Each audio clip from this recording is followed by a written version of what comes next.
మద్యపానం, పొగాకు తీసుకోవడం వల్ల మనకు ఎంత హానికరం అనేది మరొకసారి నిరూపితమైంది. అయితే హైదరాబాద్లోని బోరబండ పరిధిలో ఒక దుర్మరణం చోటు చేసుకుంది. విశ్రాంత సైనిక ఉద్యోగి చెన్నకేశవులు 67 సంవత్సరాలు ఉంటాయి. అయితే ఆయన రీసెంట్గా అయితే ఆయనకు ఆరోగ్యం అనేది బాగోలేదన్నమాట. ఇంటి పైన ఉన్నటువంటి గదిలో ఉంటూ ఉంటాడనమాట. వాళ్ళ భార్య, 2 పిల్లలు కింద ఉన్నారు.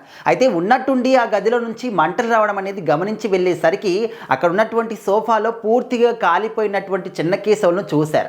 ఇదంతా కూడా ఏ విధంగా జరిగింది ఏంటి అనేది పూరా వివరాలన్నీ కూడా తెలుసుకునేసరికి ఆయన ఆల్రెడీ మద్యం తీసుకున్నారు. ఆ మద్యం మత్తులోనే ఉండగా పొగాకు కూడా అంటే సిగరెట్ కూడా తాగుతూ ఉన్నాడు. సో ఆ సిగరెట్తో పాటు మరి అక్కడ నిద్రపోయాడా ఏంటి అనేది ఎవరు కూడా అర్థం కావట్లేదు.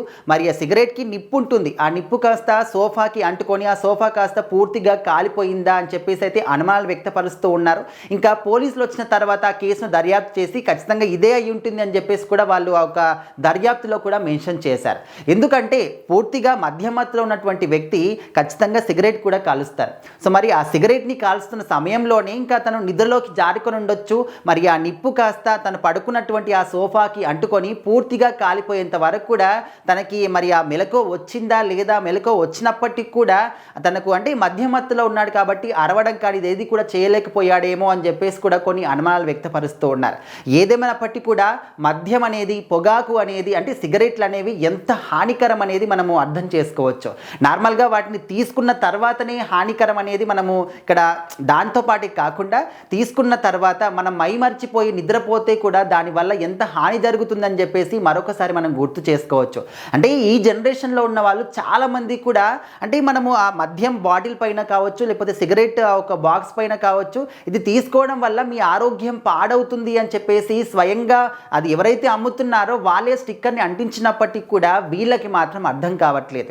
ఇష్టారీతిన మద్యం తాగేయడం, బైక్ల మీద రైడింగులు చేయడం, ఆ తర్వాత సిగరెట్లు కాలవడం ఇది సర్వసాధారణం అయిపోయింది. ఏదో ప్యాషన్ అనుకుంటున్నారు, ఇంకేదో అనుకుంటున్నారు. కానీ ఫ్యూచర్లో రాబోయేటటువంటి ఆ ఒక ఆందోళన పరిస్థితులు కానీ, వాళ్ళకు వచ్చేటటువంటి హెల్త్ ప్రాబ్లమ్స్ కానీ అంటే లాస్ట్కి వాళ్ళ ప్రాణాలు పోయే అవకాశం కూడా ఉంటుంది. పూర్తిగా లంగ్స్ పాడైపోతే ఏమవుతుంది? మరి లంగ్స్ ట్రాన్స్ఫార్మేషన్ చేసుకుంటారా? అస్సలు అసాధ్యం అన్నమాట. ఒకవేళ అలాంటి ఛాన్సులు ఉన్నప్పటికీ కూడా ఇవ్వడానికి ఎవరు కూడా ముందుకు రారు.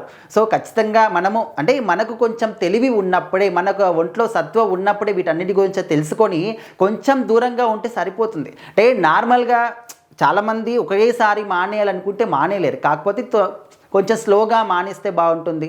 మరీ మొత్తానికి మానేయకుండా కూడా ఎప్పుడో ఒకసారి తీసుకొని ఉంటే కూడా బాగుంటుంది. కానీ విపరీతంగా సిగరెట్లు తాగేయడం, విపరీతంగా మద్యం తాగేయడం, సో ఏ రకంగా చూసుకున్నా కూడా వీటి వల్ల మనకు హానికరమే తప్ప ప్రాణాలు పోయే అవకాశాలే ఉంటాయి తప్ప ఎక్కడ చూసుకున్నా కూడా లాభాలు మాత్రం లేవండి. సో చాలామంది కూడా మాకు ఏదో సాటిస్ఫాక్షన్ వస్తుంది, స్ట్రెస్ అని చెప్పేసి అది ఏదో మాకు అలవాటు అని చెప్పేసి అనుకుంటూ ఉంటారు. ఇప్పుడు ఒకవేళ మద్యం తాగి బైక్ నడిపించినా కూడా ఎప్పుడు ఏ బండి వచ్చి గుద్దుతుందో మనకు తెలియదు. మనం వెళ్ళి గుద్దుకుంటామో కూడా మనకు తెలియదు. అండ్ సిగరెట్ తాగడం వల్ల లంగ్స్ పాడవుతాయి ఖచ్చితంగా, ఇది తెలుసు. అయినప్పటికీ కూడా తాగుతూ ఉంటారు. సో దయచేసి ఇలాంటి వాటికి దూరంగా ఉండండి అని చెప్పేసి ఇప్పుడు జరిగినటువంటి ఆ కుటుంబ సభ్యులు కావచ్చు, చాలామంది తెలుసుకున్న వాళ్ళు కూడా చెప్తూ ఉన్నారు. సో మరి అయినా ఒక విశ్రాంత సైనిక ఉద్యోగి అయినప్పటికీ కూడా 67 సంవత్సరాలు ఒక సైనిక ఉద్యోగి అంటే మరి ఆయనకు సమాజం పట్ల మంచి మెలకువ ఉంటుంది, అన్నీ కూడా తెలిసే ఉంటాయి. అయినప్పటికీ కూడా ఈ యొక్క అలవాటు ఉంది. సో ఆయన తాగేసి పడుకున్నాడు, సిగరెట్ తాగేసి పడుకున్నాడు, ఇంకా సోఫాకి నిప్పంటుకొని తను మనిషే చనిపోయాడు. సో ఇంతకన్నా దుర్మార్గం ఇంకేముంటుంది? సో ఇలాంటి పరిస్థితులు రావద్దు అనుకుంటే ముందు నుంచి జాగ్రత్తగా ఉండడం ఖచ్చితంగా అందరికీ కూడా చాలా చాలా అవసరమైనటువంటి విషయం.